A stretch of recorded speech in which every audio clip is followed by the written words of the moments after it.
Hello viewers, welcome back again in my YouTube channel Learn English Easily with Vijay Sir.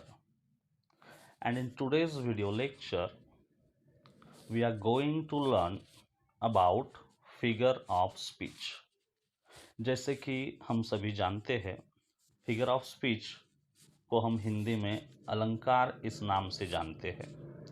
तो figure of speech का भाषा में हम लोग क्यों यूज़ करते हैं, अलंकारों का महत्व क्या है, अलंकारों का यूज़ क्यों किया जाता है, तो उसकी डेफिनेशन आपके सामने रखी है। डेफिनेशन के द्वारा आपको क्लियरली पता चल जाएगा कि फिगर ऑफ स्पीच का हम लोग यूज़ क्यों करते हैं। देखिए, सबसे पहले डेफिनेशन जानते हैं। It is a way of expressing something in a different way. It is a definition of figure of speech कि फिगर ऑफ स्पीच मतलब एक ऐसा रास्ता है, एक ऐसा ज़रिया है जिसके माध्यम से हम जो बोलने जा रहे हैं उसे बहुत इम्प्रेसिवली और अलग तरीके से लोगों के सामने रख सकते हैं। तो ये हुई फिगर ऑफ स्पीच की डेफिनेशन। अभी आपको बताया गया है the purpose of using figure of speech. What is the purpose of using figure of speech? Figure of speech का यूज करने का क्या हेतु है, क्या उद्देश्य है, किस हेतु से फिगर ऑफ स्पीच हम इस्तेमाल करते हैं, तो उसके दो हेतु बताए गए हैं। There are two purpose behind using a figure of speech. देखिए, पहला पर्पस क्या है? To add the beauty and variety in speech. पहला पर्पस बताया गया है टू ऐड द ब्यूटी, मतलब सुंदरता को बढ़ाने के लिए, एंड वेराइटी इन स्पीच, बोलने के तरीकों को बदलने के लिए, और जो कुछ बोलने जा रहे हैं उस सेंटेंस की सुंदरता बढ़ाने के लिए फिगर ऑफ स्पीच का भाषा में उपयोग किया जाता है। ये हुआ पहला पर्पस। अभी दूसरा पर्पस क्या है? To make our speech more impressive.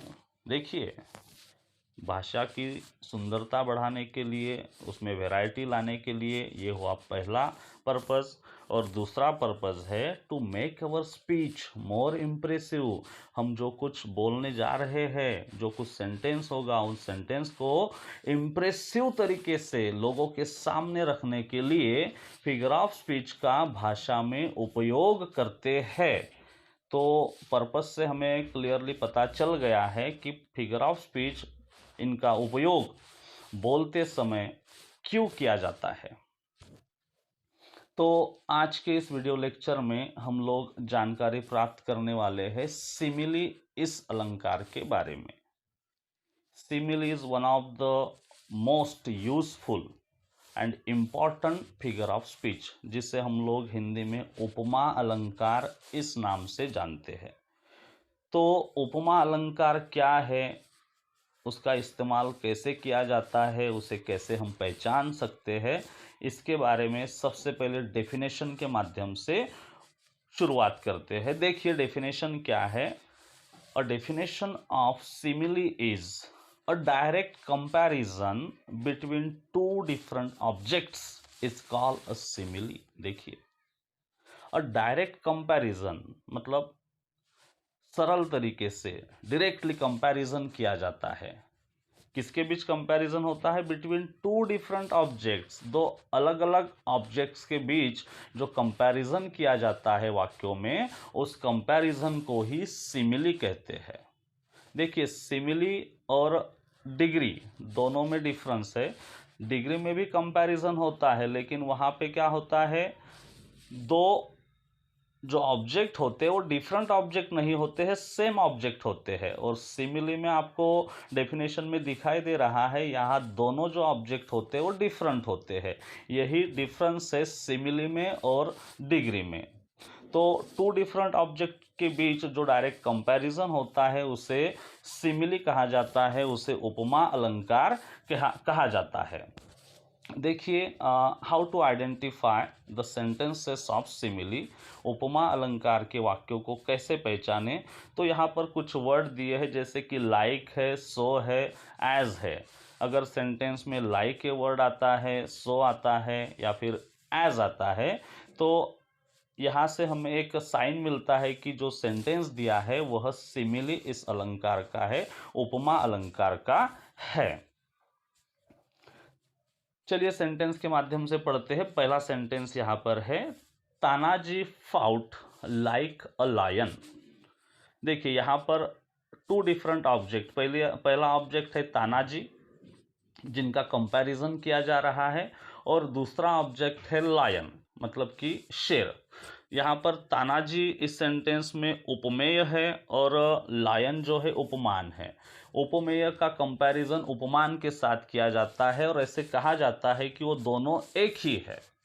तो तानाजी है उपमेय जिनका कंपैरिजन हो रहा है, और लायन है उपमान। तो Tanaji fought like lion, Tanaji एक शेर की तरह लड़े, मतलब कि तानाजी ही शेर है और वो शेर की तरह लड़े, ऐसे यहाँ पर हमें बताने की कोशिश हो रही है इस सेंटेंस के माध्यम से। तो देखिए पहली बात यह है कि सेंटेंस में लाइक के वर्ड आया है और दो ऑब्जेक्ट्स में यहाँ पर डायरेक्ट कंपैरिजन हो रहा है। एक ऑब्जेक्ट है तानाजी और दूसरा ऑब्जेक्ट है लायन। दोनों जो ऑब्जेक्ट है सेम नहीं है, डिफरेंट ऑब्जेक्ट है। आप देखिए तानाजी और लायन, बिल्कुल आपके समझ में आएगा कि दोनों जो ऑब्जेक्ट है डिफरेंट है।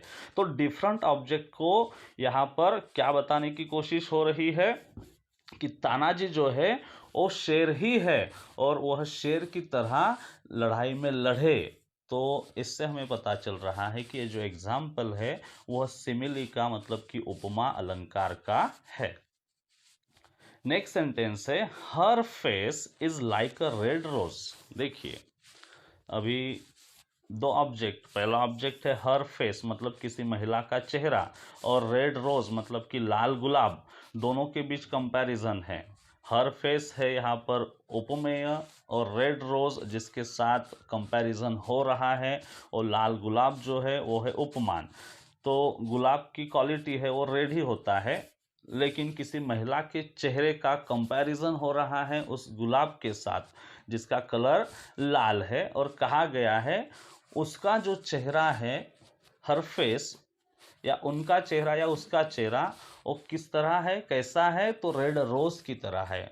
उसका चेहरा एक लाल गुलाब की तरह है, मतलब कि लाल गुलाब और किसी महिला के चेहरे के बीच जो कंपैरिजन हो रहा है, यह एक सिमिली का उदाहरण है।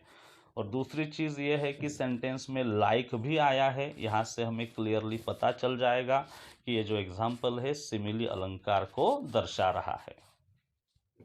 नेक्स्ट एग्जाम्पल है, life is just like a dream to us. देखिए अभी लाइफ है फर्स्ट ऑब्जेक्ट और ड्रीम है सेकंड ऑब्जेक्ट। दो ऑब्जेक्ट के बीच कंपैरिजन हो रहा है, मतलब कि जीवन जो है वो हमारे लिए एक सपना है। तो एक सपने के साथ अपने लाइफ का कंपैरिजन इस सेंटेंस में हो रहा है। लाइक के वर्ड आया है, लाइफ और ड्रीम के बीच कंपेयर करने के लिए, दोनों के बीच जो कंपैरिजन यहाँ पर दिख रहा है, मतलब कि हमारे लाइफ को, हमारे जीवन को सपना कहा गया है, और लाइफ और ड्रीम के बीच का जो कंपैरिजन है यह सिमिली का उदाहरण है, यह स्पष्ट रूप से आपको पता चल रहा होगा। नेक्स्ट सेंटेंस है, the old man looks like a says. देखिए यहाँ पर जो कंपैरिजन है एक बुजुर्ग व्यक्ति के बीच और एक सेज मतलब कि सन्यासी होता है। तो ओल्ड मैन को यहाँ पर सन्यासी की उपमा दी गई है, मतलब कि उपमेय जो है वही उपमान है। तो सेज है उपमान और ओल्ड मैन है उपमेय। तो उपमेय का कंपैरिजन उपमान के साथ होता है और उपमेय उपमान ही है, ऐसा सिमिली में आपको बताया जाता है।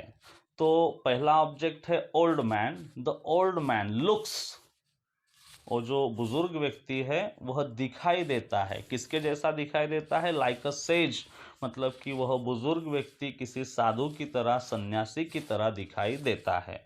तो लाइक के वर्ड आया है, दो ऑब्जेक्ट के बीच डायरेक्टली कंपैरिजन हुआ है, means it is an example of simile. Next example है I was wandering lonely like a cloud. देखिए यहाँ पर दो ऑब्जेक्ट, पहला ऑब्जेक्ट है आई मतलब कि मैं, बोलने वाला व्यक्ति फर्स्ट पर्सन सिंगुलर, और क्लाउड मतलब कि बादल, दोनों के बीच का कंपैरिजन है। और कहा गया है सेंटेंस में आई वॉज वंडरिंग लोनली, मैं अकेले घूम रहा था, लाइक अ क्लाउड, मैं बादल की तरह अकेले ही घूम रहा था, मतलब कि मैं वो बादल ही हूँ, जैसे बादल अकेला घूमता है वैसे मैं भी घूम रहा था। तो लाइक आया है, दो ऑब्जेक्ट के बीच का कंपैरिजन है, इसीलिए ये जो एग्जाम्पल है यह सिमिली का है, ये हमें पता चल जाता है। नेक्स्ट एग्जाम्पल है he looks like a monster.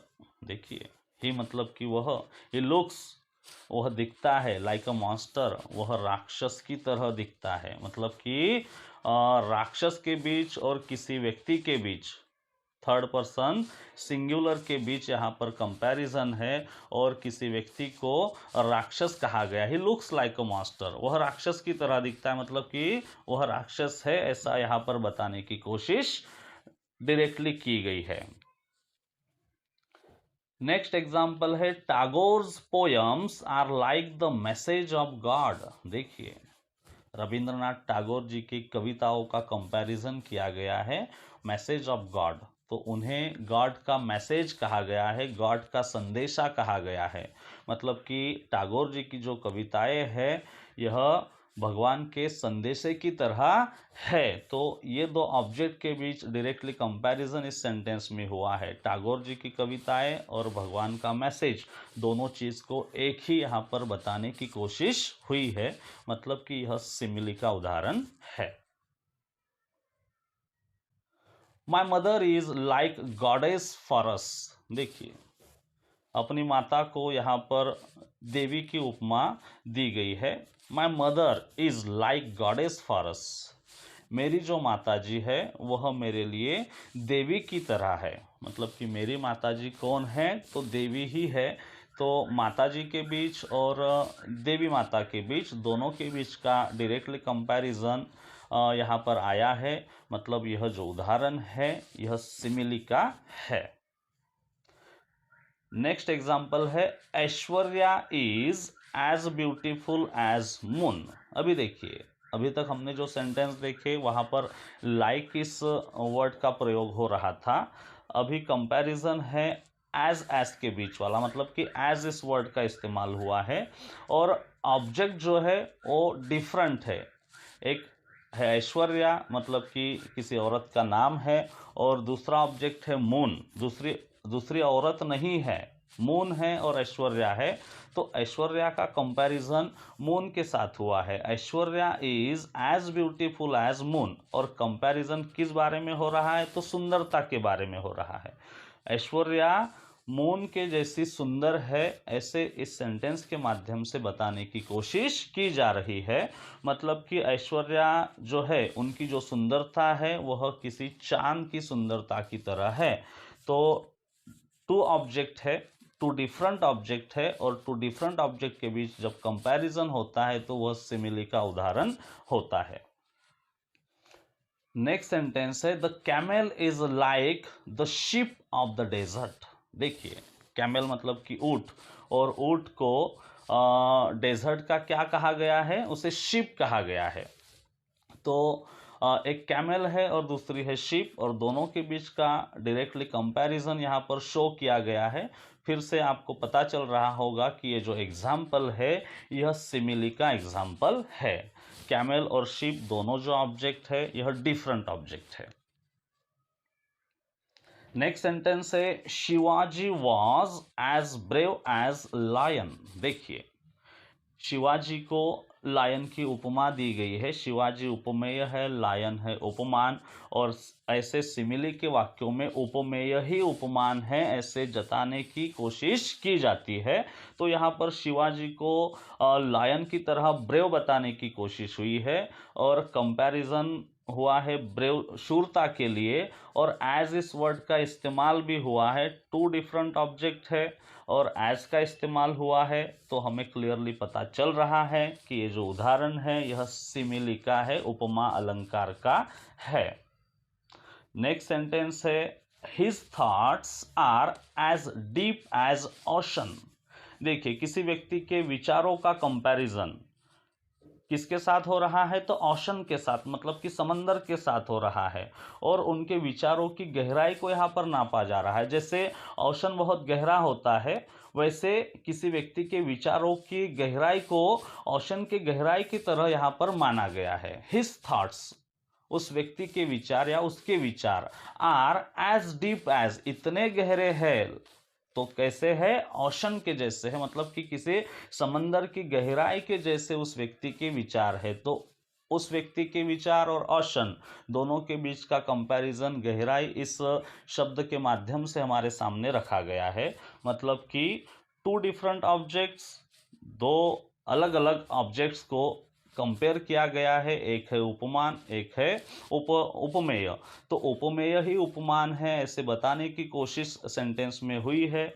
मतलब कि यह जो उदाहरण है यह सिमिली का है, यह आपके समझ में आ गया होगा। नेक्स्ट एग्जाम्पल है the child is as cute as kitten. देखिए, टू डिफरेंट ऑब्जेक्ट, फिर से एक एनिमल है और दूसरा चाइल्ड, मतलब कि मैन, मनुष्य प्राणी है। तो मनुष्य प्राणी का कंपैरिजन किसी पेट एनिमल के साथ हुआ है। The child is as cute as kitten. Kitten मतलब कि बिल्ली का जो छोटा बच्चा होता है उस बच्चे के जैसा कौन है, तो वो छोटा बच्चा जो है वो इतना क्यूट है जितने कि बिल्ली के छोटे छोटे बच्चे होते हैं, बिल्कुल वैसे उसके क्यूटनेस के बारे में दोनों के बीच कंपैरिजन हुआ है। द चाइल्ड है उपमेय, किटेन है उपमान, और उपमेय जो है उपमान है ऐसा सिमिली में शो किया जाता है। नेक्स्ट एग्जाम्पल है that shopkeeper is as cunning as fox. देखिए, एक है शॉपकीपर और दूसरा है फॉक्स। ये है हमारे टू ऑब्जेक्ट्स जिनके बीच यहाँ पर कंपैरिजन हुआ है। और कंपैरिजन किस बारे में हुआ है, तो कनिंग। कनिंग मतलब कि जो धूर्त होते हैं, दूसरों को फंसाते रहते हैं। तो कंपैरिजन में कहा गया है दैट शॉपकीपर, मतलब कि वह जो दुकानदार है, इज एज कनिंग एज, इतना धूर्त है, इतना शातिर है कि जैसे वह लोमड़ी है। मतलब कि लोमड़ी के तरह उस दुकानदार को कहा गया है। जैसे लोमड़ी होती है, फंसाती रहती है दूसरों को, बिल्कुल वैसे ही वो शॉपकीपर फंसाता रहता है। तो टू डिफरेंट ऑब्जेक्ट है और उनको आपस में कंपेयर करके उपमेय उपमान है, मतलब शॉपकीपर जो है वह लोमड़ी ही है ऐसे यहाँ पर बताने की कोशिश इस सेंटेंस के माध्यम से हुई है, और इस सेंटेंस सिमिली का उदाहरण है। नेक्स्ट सेंटेंस है the blanket is as white as snow. देखिए, एक ब्लैंकेट है, कंबल, और कंबल का कंपैरिजन यहाँ पर स्नो, स्नो सभी को पता है, तो स्नो के साथ किया गया है। और स्नो की तो क्वालिटी है वो वाइट होती है, तो ब्लैंकेट इतना वाइट है कि जैसे वो स्नो है, ऐसे यहाँ पर इस सेंटेंस के माध्यम से टू डिफरेंट ऑब्जेक्ट को कंपेयर करके वह एक ही है ऐसे बताने की कोशिश हो रही है, और ये भी एक सिमिली का ही उदाहरण है। नेक्स्ट सेंटेंस है she runs like a deer. She मतलब कि कोई महिला, कोई लड़की, शी रन्स वह भागती है, लाइक अ डियर। डियर हम सभी को पता है कि डियर बहुत तेज भागती है, डियर मतलब कि हिरन। तो वह हिरन की तरह भागती है। अभी भागना यह हिरन की क्वालिटी है, तो उस क्वालिटी के साथ, डियर की जो क्वालिटी है भागने की, उसके साथ किसी महिला का, किसी लड़की का कंपैरिजन हुआ है कि वह भागती है, she runs like a deer, वह हिरन की तरह भागती है। यहाँ पर उपमेय है कोई महिला, मतलब कि शी, और उपमान है डियर। तो और जो लेडी है वह डियर ही है, क्योंकि वह डियर की तरह भागती है, इसलिए टू डिफरेंट ऑब्जेक्ट को कंपेयर किया गया है। फिर से एक बार लाइक इस वर्ड का इस्तेमाल हुआ है सेंटेंस में, मतलब कि ये जो उदाहरण है यह सिमिली अलंकार का है, उपमा अलंकार का है। So in this way in today's lecture we learn in details about the simile figure of speech.